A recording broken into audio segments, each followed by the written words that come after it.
Ito si Papi Dines, na-inlove ka na ba sa buhay mo? Ano bang Oh, story siyempre naman? naman, 'di ba? Siyempre naman. Pero siyempre Bakit wala, na-inlove din ako. bakit wala, bakit wala? Ano ba 'yan? Sayang.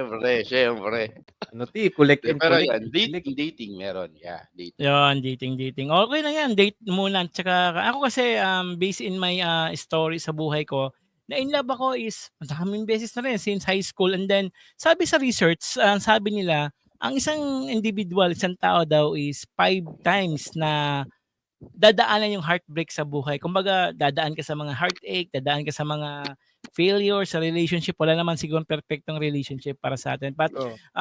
yun sabi nga nila, ano yung pinaka-overrated love advice at bakit mali sila? Kasi minsan sa akin may mga love advice, ito pinaka-toxic 'to. Lagi ko naririnig 'to, 'di ba, yung follow your heart, kahit toxic na, time heal all wounds, 'di ba? Sa inyo mga paps, Papi Rhea, ano bang pinaka-toxic na love advice or na natutunan mo sa pag-ibig?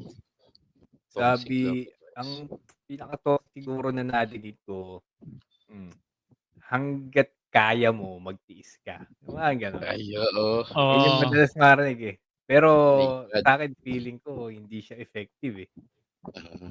Kasi Oo, 'di ba? nagkakaroon ka ng ano, eh, deep trauma, eh, nagkakaroon ka ngayon ng parang perception mo sa love is different na kailangan ba laging pasakit, Mhm, kailangan ba Yeah, laging yeah. ganito. mhm.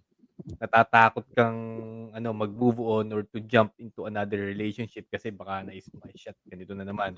Parang gano'n. Yeah, Yung isa Marami talaga. oo, yep. yun sa ano ko. Ikaw Papi Dennis, anong kasi ikaw 'di ba, ilang years ka na mag-single, Experience 'to. ano bang pinaka-toxic love advice, yung pinaka-overrated na sa'yo? Parang halimbawa, yung Hindi, follow oo. your heart o gano'n, ano Hindi, ba yun nga, eh. sa'yo? Actually, yun nga nung sinabi rin ni Papi Reyam, parehong-pareho rin. Pero yun nga, yung katulad ng laging Mhm, sinasabi ko, ano ang gusto ng puso mo, sundin mo, pero hindi laging tama ang puso. You know?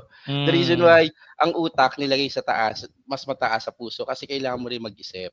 Minsan, mhm, the more kapag tinatamaan tayo, nai-love tayo, nakakalimutan na natin mag-isip. 'Di ba? If we're heightened in emotion, we always think less. That's the reason why Oo, hindi natin yeah. nag-iisip. 'Di ba? oo, So, minsan kasi nabubulag tayo because of what's happening in front of us pero hindi natin nakikita na ang dami na palang mali. Kaya nga lagi sinasabi nila love is blind, 'di ba? tama 'di Nagpapakatanga ba? tayo dahil mahal tayo. Tapos sasabihin natin, hindi nagmahal lang ako. But Oo, tama. actually, pwede kang magmahal na nag-iisip ka din, 'di ba?